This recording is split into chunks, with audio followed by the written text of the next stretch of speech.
these are teachers that are just obsessed with power. This is child abuse. Yeah, and she's clearly enjoying it. Yeah. So she's psychotic. Dude, literally just...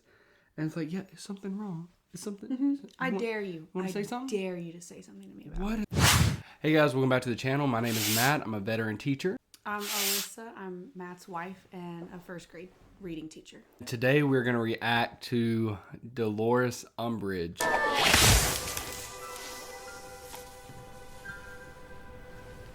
Good morning, children. Well, what are your thoughts on Umbridge? I hate her. Everybody does. Umbridge is probably the most hated in the Harry Potter series, even more so than Voldemort himself. Yeah, I would say so. I wanted to have Alyssa come on here today because she has very strong opinions of Dolores Umbridge. She is the worst. She is the worst person. She had a lot of cool insight, and I also thought it would be cool for you guys to hear the perspective of a different grade level. So I'm a middle school special education teacher, so I think it'd be good to get some perspective from a first grade reading teacher, because I see different behaviors than Alyssa sees, and that means our classroom management is going to be different. But looking at Umbridge, we're going to see, where did Umbridge exactly go wrong? Why is she such a bad teacher? She's obviously a bad person, but why is she specifically such a bad teacher and ineffective? Can you think of anybody you've worked with? We're not going to name names. Oh my goodness. But can you think of anybody you worked with that kind of reminds you of Umbridge? Because I can think of a few. I wouldn't put that on anybody, but yeah, I think she's a teacher out of necessity because that's how she gets power, and she's obsessed with power. She's obsessed with clout. She's a butt kisser to the nth degree. Is it nth Sure, degree? yeah. And she's only a teacher in order to climb the ladder. Usual, our caretaker, Mr. Filch, has asked me to remind you. She was my hero. She works for Fudge. Thank you, Headmaster, for those. How lovely to see all your bright, happy faces smiling up at me. I'm sure we'll... Could you imagine one of our coworkers in the middle of a meeting just getting up and saying, I have something to say real quick. I'm more important than everyone else here. Yeah, it's fine. Okay. The Ministry of Magic has always considered the education of young witches and wizards to be of vital importance. Each headmaster has brought something new to this historic school. Progress So awkward. for the sake of progress must be discouraged, and prune practices that ought to be prohibited.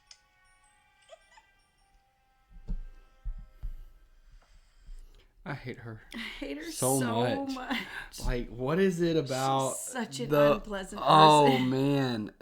What is it about her delivery that is just insane? I thankfully have never worked with anyone like this. However, I've seen some speakers before that kind of gave off this just out of touchness of, hey, let's not change anything. Everything we're doing works. Everything we're doing is fine. Because my friends implemented it. So Yeah. it has to be good. None of us have been in the classroom for 20 or 30 years. No. So some of us have never even been in the classroom because you can actually just get your administration certification and get straight into a principal seat and then work up from there. So that's great. Okay. So that's fun.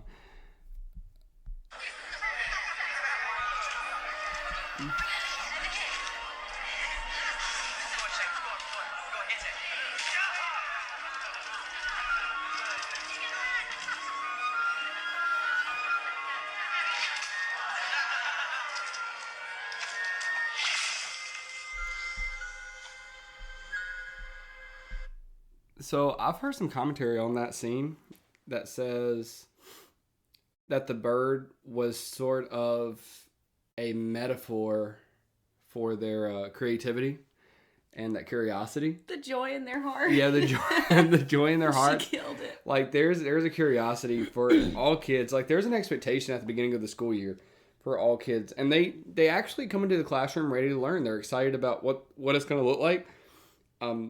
You notice you don't have a lot of behavior issues on the first day of class. No. Because they don't know what the limits are, but they're also excited about what you're probably going to talk about. Mm-hmm. What's going to happen. Looking at this scene and seeing that a free bird, a free bird of curiosity, immediately scorched by the teacher. Her practices. I'm like, oh, dude. Yeah, they were not doing anything disruptive. They were having fun. Class hadn't started yet. They were doing nothing wrong. And she just came in and was like, no. Yeah, I'm just like... I'm an adult and I hate you. Good morning, children. Ordinary visiting level examinations.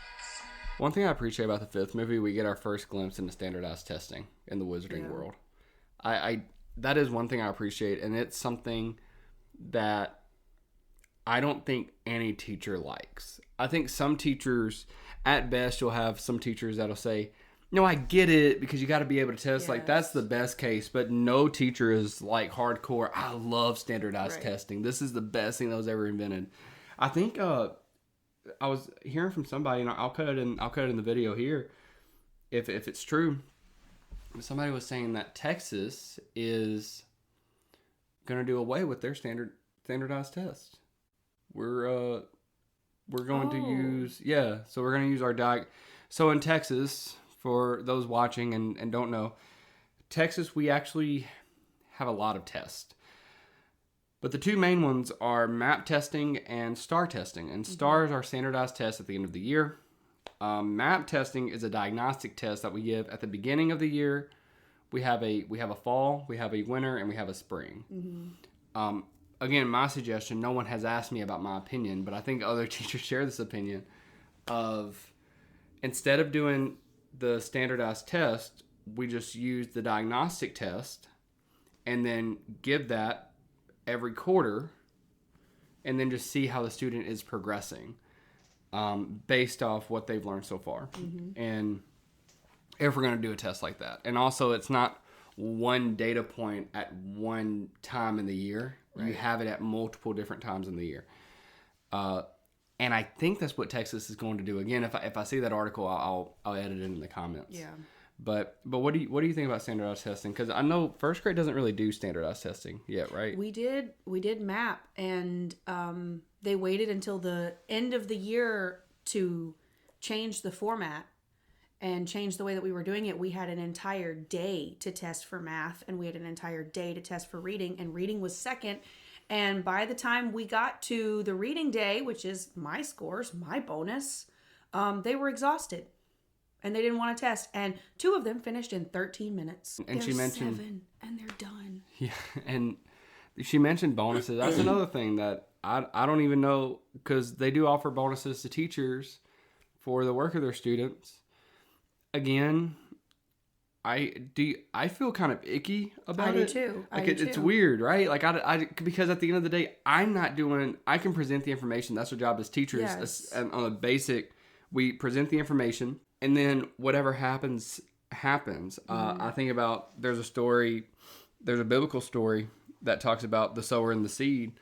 And the sower's commandment was just to cast seed, but it just kind of fell on whatever ground it fell on. Sometimes it grew because it fell on good ground. Sometimes it didn't grow because it didn't fall on good ground. I look at that as like teaching. We're teaching is you present the information. Some kids are going to get it. Some kids aren't going to get it. At least on that first presentation, or you need to present it a different way and different things like that. But again, with the rigor that we have to work in and work with, if you get it, you get it. If you don't, you don't. Mm-hmm. I'm sorry about it. It's called ordinary. Commonly known as owls. Study hard and you will be rewarded. Fail to do so and the consequences may be severe. following a carefully structured, ministry-approved course of defensive magic. Ministry approved. There's nothing in here about using defensive spells? Using spells? Well, I can't imagine why you would need to use spells in my classroom.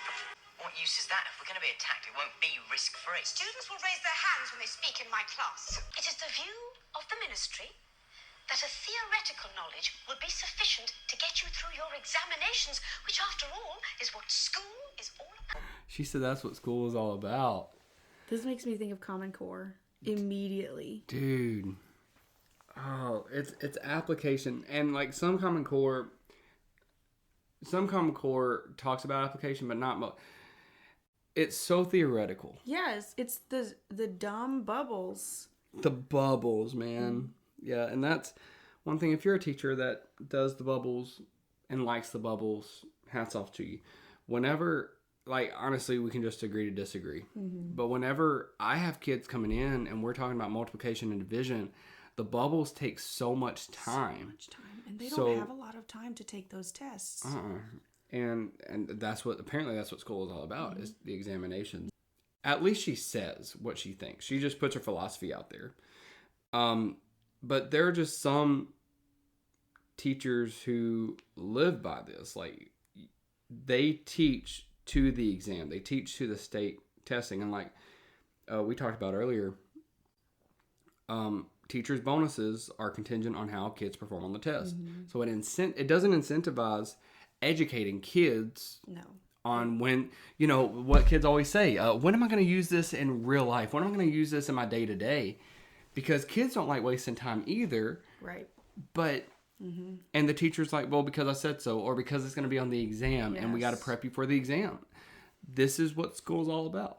And they build these curriculums, they build these tests, and we just don't really think about how is this going to be applicable in the real world and to what the student needs for whatever we talk about college tracks, but they're career tracks, things like that.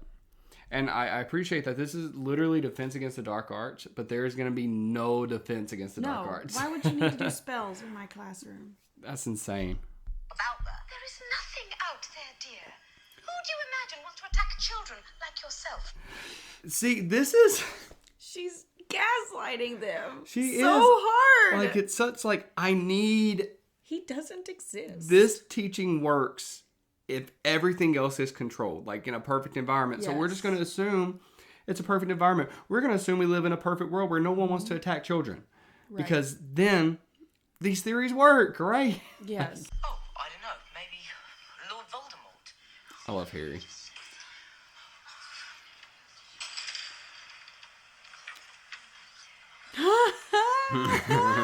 Now let me make this quite plain. You have been told that a certain dark wizard is at large once again. This is a lie. It's not a lie. I saw him. I fought him. Detention, Mr. Potter. So according to you, Cedric Diggory dropped dead of his own accord. Cedric Diggory's death was a tragic Woo. accident. It was So I've seen teachers do this wherever they'll get frustrated, and then because of that, they don't want to have this conversation anymore, or they're losing class time. So they're like, you know what, detention. Yeah. And punishments are given very reactively. And I've seen this happen all the time throughout my career of Every teacher teaching. has that one student that maybe doesn't even annoy them, but they're constantly having to redirect, or Yep. they're constantly having to deal with a disruption from them. Stuart, come here. I don't want to. Stuart, come here. Come here. A lot of times we lack patience for that one student. Yep, it's a reactive measure, and the thing about it is these are the contingencies we work with. We have reinforcement and punishment, but we also have positive and negative reinforcement and punishment. So those can get really confusing. But positive means you're adding something to the environment. Negative means you're taking something away. Reinforcement means you increase the future likelihood of that behavior. Punishment means you decrease the future likelihood of that behavior. Teachers, we give punishment reactively because it negatively reinforces us. So we will say detention. So we present detention, it's technically negative punishment, but we give this punishment, whatever that punishment is, because it's negatively reinforcing to us. Because the student learns, okay, I can't ask questions because then I'm going to be punished, and I don't want to ask any more questions, which that's great to have in a classroom, right? No questions ever. Don't ask any questions. No more. Because we don't have time. We have to We get don't through have this. time. You're making me mad. Ask your parents. Yeah, you're challenging what the ministry has told us to teach. You're challenging the ministry. But that does become negatively reinforcing for teachers because that aversive stimulus, which was questions, which was the frustrating student, now that has ceased. So it's negatively reinforcing to us, which increases the likelihood that we're going to give that kind of punishment later on. Right. So Umbridge is like, I know how to shut him up. She's also never been a teacher before and clearly hates children. If Voldemort killed him, you must know that. See me later, Mr. Potter. My office.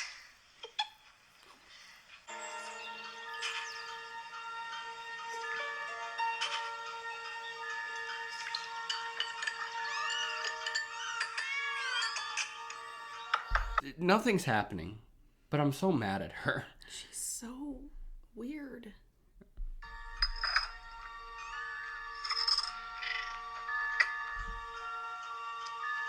Come in.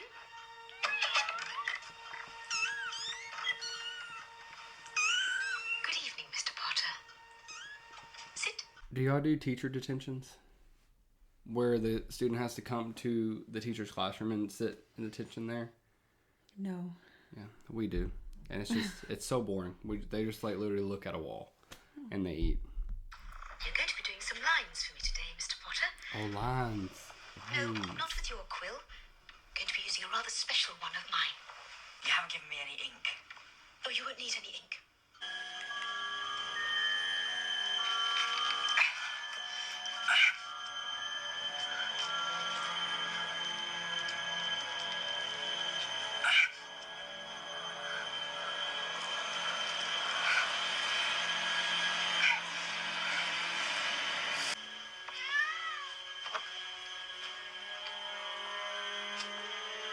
Yes.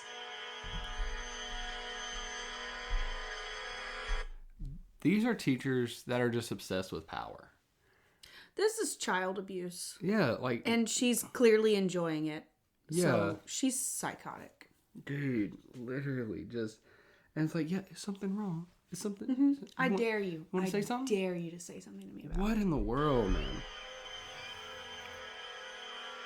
Nothing. That's right.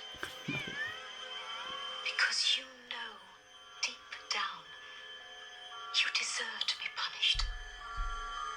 That is a wild thing to say. That is a wild thing to say. Because deep down, you know. She hates children. Well... This is why she's the worst. She hates children. And it gives like, okay, I've heard different flavors of that conversation happening. Like, you guys know what you're supposed to be doing. You know you deserve to have lunch detention. You know you deserve to have this. The problem with that, sometimes they don't. And sometimes Yes. they're just regurgitating, well, I know that you want me to think this. But it really, that's a really messed up thing to say to a kid. One thing I've learned and I've had taught to me, you need to make sure that the kids know exactly why they're getting in trouble. Exactly why they're getting this punishment. And which I argue we don't do enough of. Now, again, we could have this conversation. There's a lot of punishments given, but not a lot of reinforcements given. Like, there's not a lot of reinforcement contingencies. And you have teachers that have the treasure chest. You have teachers that have classroom privileges if you get so many points. What is it? Dojo points. You have the classroom dojo and things like that. Those are not utilized by every teacher, but what is used by every teacher is punishment. maneuvers. And there's this conversation that happens where, oh, well, you know what you did. They might not. You need to be very specific. You need to ask them specific questions that lets them know, what did I do wrong? Because I've had so many kids, especially in my age group, which is anywhere from 10 to 14. So many kids really do not know why they're in trouble. They have no idea why they're in trouble. And then they get frustrated because it feels like no matter what I do in class, I'm always going to get in trouble. And teachers do pick out, it's like, well, you did this last time, so I know it had to be you talking. I saw that happen legitimately in a class the other day where this kid was not talking. He was not being disruptive. He was doing everything the teacher asked him to do. But because somebody at their table was talking, who got in trouble? The kid that always gets in trouble. I didn't see who it was, but it's usually you, so it's got to be you. Exactly. And that kid, he said a cuss word because he's frustrated, and he's 13, and they just learned what those are. When he said that, when he was like, F this S, or something like that, the teacher said, and now you're going to cuss me out. I was like, he wasn't cussing. I didn't say this, and I feel like I should have, at least privately. But he wasn't cussing you out. He was cussing because he's frustrated. That was not personal. And that's another thing, too. I feel like teachers, sometimes we take things too personally when a kid acts up. What exactly are you insinuating? I am merely requesting that when it comes to my students, you conform to the prescribed disciplinary practices. So silly of me, but it sounds as if you're questioning my authority in my own classroom. Minerva. Not at all, Dolores. Merely your medieval methods. I'm sorry. I did this reaction to McGonagall, but I just appreciate she doesn't make redirects with students and with her coworkers personal. It's, I'm not questioning your authority. I'm not questioning anything about you. I'm talking about what you did. Yes. Specifically what you did in this instance. But that's immediately how she takes it, because all she cares about is power and her authority. Literally, like, that's it, dude. Like, she's not here for the students. She's here to make sure Dumbledore doesn't step out of line again. Yep. By thinking. By thinking. But to question my practices is to question the ministry, and by extension, the minister himself. I'm a tolerant woman, but the one thing I will not stand for is disloyalty. Cornelius will want to take immediate action. So what what she calls loyalty, what she really means is compliance. That's all she means. She says, I will not take disloyalty. What she's saying is, I will not have non-compliance. You will comply to everything that I think should be done. Yes. And the thing about compliance is, compliance isn't necessarily bad, but when we look at education, and you could say it from an elementary perspective, but when I see people preach compliance, it seems to take away the ability to think and the ability to question. But why do I have to do this? Oh, you're being non-compliant, you're being defiant. And maybe that's the case sometimes. I mean, there are kids who are just argumentative. There are teachers. There are individuals who are just argumentative. And that is the case sometimes. But if we're not careful, curiosity could become an antonym to compliance. Asking questions and challenging those things. Yes. Hogwarts likes to let their students think and discover. And unfortunately, we're in Hogwarts.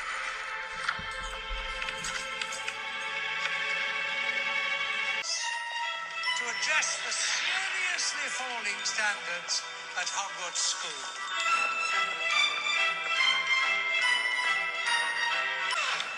Just one question, dear. You've been in this post how long exactly? You applied first for the Defense Against the Dark Arts post, is that correct? Yes. But you were unsuccessful? Obviously.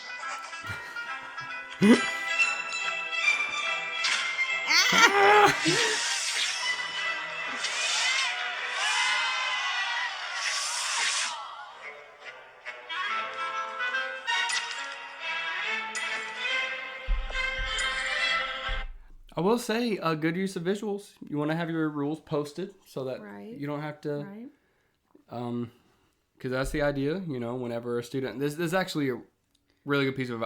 These rules are so arbitrary. They're so stupid, and there are so many of them. Yeah, and she's clearly more obsessed with image than anything else. Those people that get made up positions for themselves. Oh yeah. Oh man. They're always going to be good leaders. Yeah. I won't say anything. I'll be good. But that's the thing. It's your rules need to be what really matters. I don't like the term, you need to control your classroom. I don't like that because I don't think people were really meant to be controlled. You can lead people. People are meant to be led, but I think control is a totally different thing. And I just don't like that language is all throughout classrooms. You need to control your classroom. You need to control these kids. They're not made to be controlled. They're made to be led, Yes. You just need to make sure your environment is a learning environment. You don't need to worry about... But then again, I got docked on my observation because one of my students fell. One of my students who can't sit in his chair correctly to save his life. So, yeah, what do I know? That would be another conversation for another day. How teachers are observed is very subjective, just by the nature of the thing. Mm-hmm. But the thing is, are they learning? And sometimes learning environments can be quiet. They could also be loud. No, mine is always loud. Yeah. They're always loud. It's like you teach a class full of first graders, huh? Yeah. No, but I had a loud group this year. Yeah. Could you please predict something for me? Oh.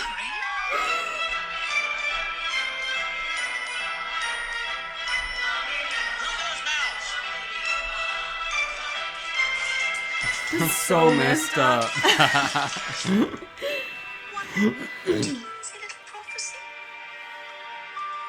One teensy little prophecy.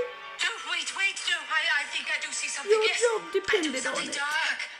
You are in grave danger. Lovely.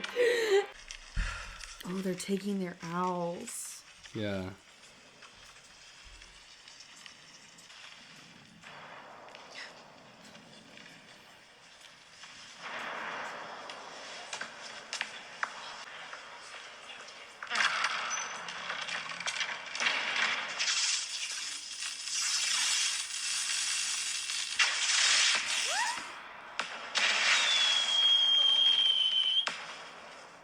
I love this scene. Mm-hmm.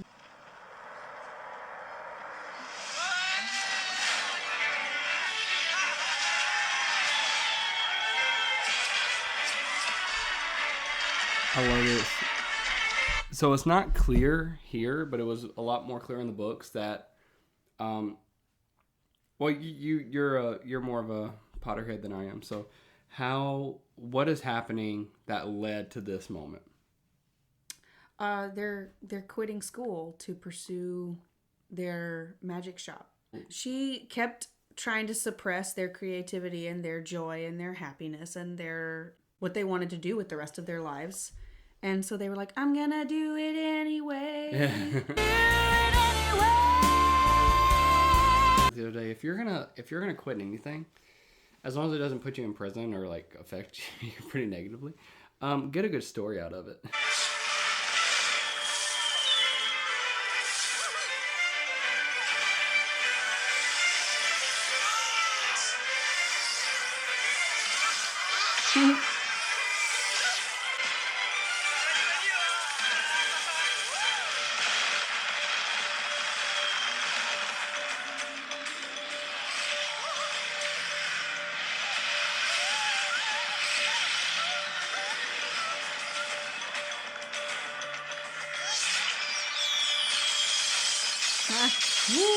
All her dumb rules. Okay, so I don't know if this was intended to be a metaphor. I took it very metaphorically because at the end of all this, your rules go out the window whenever you just get one disruption. Yes. Really, like it doesn't... I'm trying to figure out how to word this because the rules matter. You need to have rules. But if they're arbitrary, there's so much to keep up with. And pointless and numerous. And you can't even keep track of your rules. So just keep your rules simple. Why waste time? Say lot word when few word do trick. I keep my rules pretty general. I kind of label it to respect yourself, respect others in everything you do. And then that's in context, and we can have conversations around those rules. But they're really 2 rules. Now, I do work with older kids, so I don't have to be as specific as you probably have to be with your first graders, where you have to be very specific, like, this is what you do when you go to the bathroom. This is what you do when you walk down the hallway. The kids that I work with, they've already had that training. They know how to walk down the hallway. They know how to listen. If something comes on the intercom, they know how to, like, level out. You just have to, at this point, it's just reminding them of those basic rules.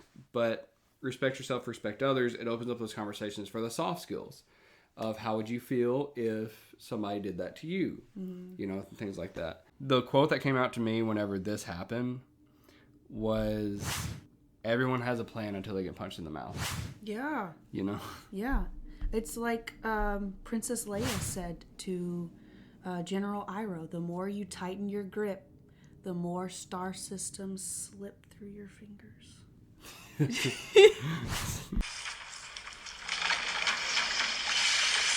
Bye-bye rules.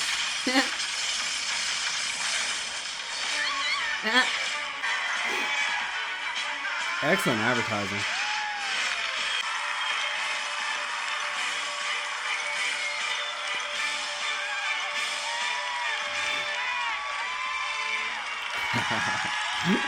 So I didn't include any of the Defense Against the Dark Arts scenes, but if you haven't watched the movie, I highly suggest watching it, but obviously spoiler alerts. But Harry and a lot of the students got together and made their own class. Yeah. Because they were being so suppressed in their regular classes. It's like, we want to be educated on this stuff. So, yeah. Harry was, I always talk about, like, the Defense Against the Dark Arts teachers. Obviously, Lupin was my favorite, but Harry was a good one. Yeah, he was a good, and I mean, that's why they wanted him for his experience. Yeah. It's almost like experience matters or something. Yeah, exactly. He didn't even take his OWLs yet. How do they even know if he's good or not, you know? Yeah. But yeah, it really is his experience, and they learn from him those different things. Now, of course, that got wind, and, you know, Umbridge said, not on my watch. Kids getting educated in a school. It's not the way I prescribed it, so it doesn't work. Right. And literally all of them learned Patronus, which is like... The Patronus, yes. Which is like a really hard spell to do. I don't know, it's just interesting, man. We get so caught up in these systems that we forget, oh, well, the outcome is still the same. Yeah. You know? And it was kind of cool because you see, like, the advanced kids and the kids that, like, it took Neville forever to get the... Oh, yeah, it did. That's so true, yeah. The block or the disarming spell. Yeah, took Expelliarmus. him forever to get it. But Jenny clearly just was more gifted than the rest of them. Yeah, by far. So you even saw... more so in the books. Yeah. Yeah.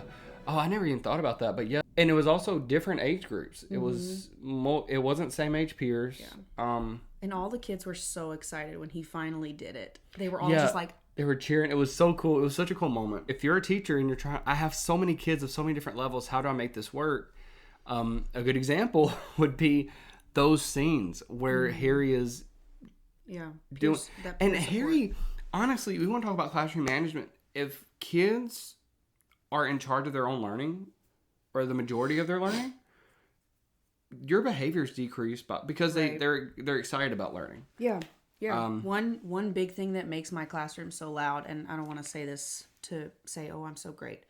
Once they're done with their assignment, they give me a thumbs up and I come check it. And if their assignment is done correctly, they can go around and help other students in the classroom. So it gets really loud by the end. And by the end, everybody, even the low kids, have 2 or 3 people helping them. Now they can't give them the answers, but they can help them. I had 2 very low readers, and I paired them because one was just barely higher.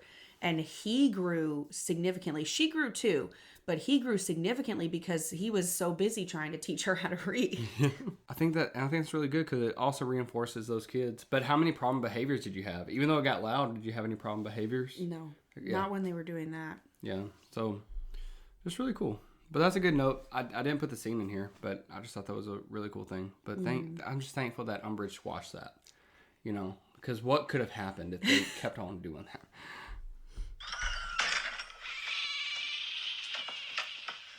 The cat left. When are you going to get it into your head? We're in this together. That you are. Ooh. You were going to Dumbledore, weren't you? No. You sent for me. Not okay. That reminds me of that Not teacher okay. that threw the chair at the kid. Wasn't that in Louisiana? Not to name names. Maybe we should cut that. Yeah, there was a teacher. He didn't. No, it was a woman teacher, wasn't it? Yes, That it was threw a the woman chair who threw at a the chair at a kid? kid. Yeah, and Like immediately, the year before last. yeah, immediately like apologized to the kid and everything. But yeah, dude, that's insane. Don't slap kids. I will say, like, we're all human, and Yes. it's And it's kids so, do, especially the not aggressive, the aggravative. more disagreeable, the more Yes, disagreeable it's kids. like they figure out your buttons so fast, and they like to push them and poke the bear. Well, it's just like any of us. If you look at a toddler who has a toy and they press buttons and it lights up, it's like, oh, I want to keep on pressing buttons and make it burn brighter and brighter and brighter. Mm-hmm. Well, you also see that whenever the batteries run out on that toy, that it doesn't light up anymore. And what does the toddler do? Puts it down, finds another toy. Mm-hmm. So this is why it's really important for us, if you're an educator in the classroom or an educator in the community, we stay completely neutral in our stuff, which is why one of the biggest things that you could do as a teacher that will just give you peace, bring peace to your classroom, is just private redirects, private consequences. So what this would look like is you wouldn't announce every time you give a lunch detention to a kid, I'm giving you lunch detention. I'm giving you in-school suspension. You don't announce that. You just silently, I like what you do with they have things called demerits. What she'll do, well, you tell them what you do. On the first offense, I take the demerit and just set it on their desk, and then if the behavior continues, I'll write it at the end of the lesson. But does anybody else in the class know what's going on? Like, do you announce it to the rest of the class? No. I don't stop teaching. I just pick it up and put it on their desk. And then sometimes if they fix the behavior, I'll wait a few minutes and see if the correction continues, and then I'll pick the demerit back up and put it back on my desk. Yeah, and it actually becomes like an environment where reinforcement can happen, because now that you're taking it away, it becomes negatively reinforcing. I just did, now I'm doing, because it's not, there's never an absence of behavior. Yeah. But there is a replacement for the behavior. And I'll do the same thing with, we have sunshine notes for like good behavior. But the sunshine note cannot be taken back. Once it's on their desk, they're getting it at the end of class regardless. And that's rule number one, reinforcement. If you give a reinforcement, you do not take it back. Mm-hmm. Punishment, you can do that. Like if it's a warning, you can take that off and that's reinforcing. But all the behavior literature says that if you're doing like token economies and reinforcement, do not take those back. You want that to be known whenever I give a reinforcement, it's without repentance. So, oh yeah, Umbridge just slapped Harry. Okay. Yeah. Snape, yes. The time has come. Whether he wants to give them to me or not. Have you brought the Veritaserum? I'm afraid you've used up all my stores interrogating students, the last of it on Miss Chen. See, and no one talks about how much education is happening right now. You know what I mean? Like, is this really about teaching students? It's control. Yeah, that's what I'm saying, dude. Like, unless you wish to poison him, and I assure you I would have the greatest sympathy if you did. I cannot help you. He's got Padfoot. He's got Padfoot at the place where it's hidden. Padfoot? What is Padfoot? Well, what is hidden? What is he talking about, Snape?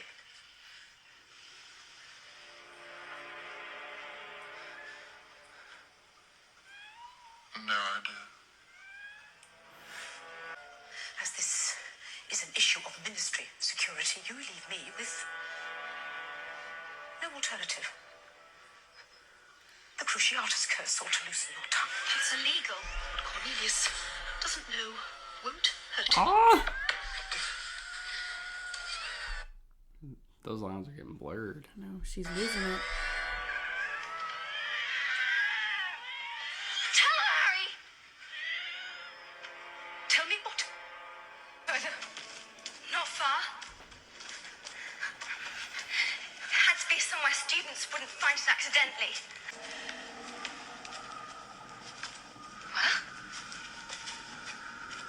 Where is this weapon?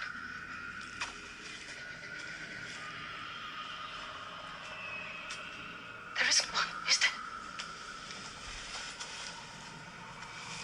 You were trying to trick me. Oh. You know, I really hate children. Oh, Truth called it. comes out. Called it. Lower your weapons. I warn you, under the law, as She creatures of literally uses the children as a blockade. Yeah, like hides behind the Hides kids. behind the children. And I think that's what pushes them over, because the centaurs care so much about, they call them younglings.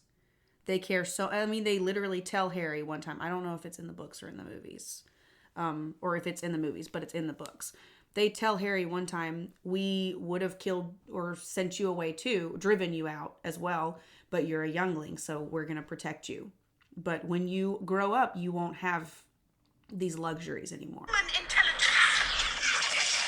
Near human intelligence. Filthy half-breed. Incautious.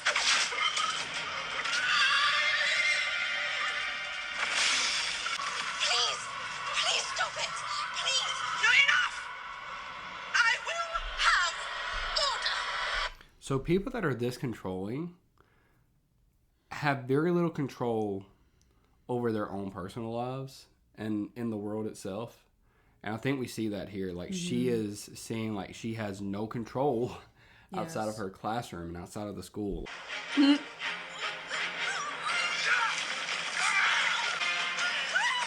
like, all right. Do something. Tell them I mean no harm. I'm sorry, Professor. I must not tell lies.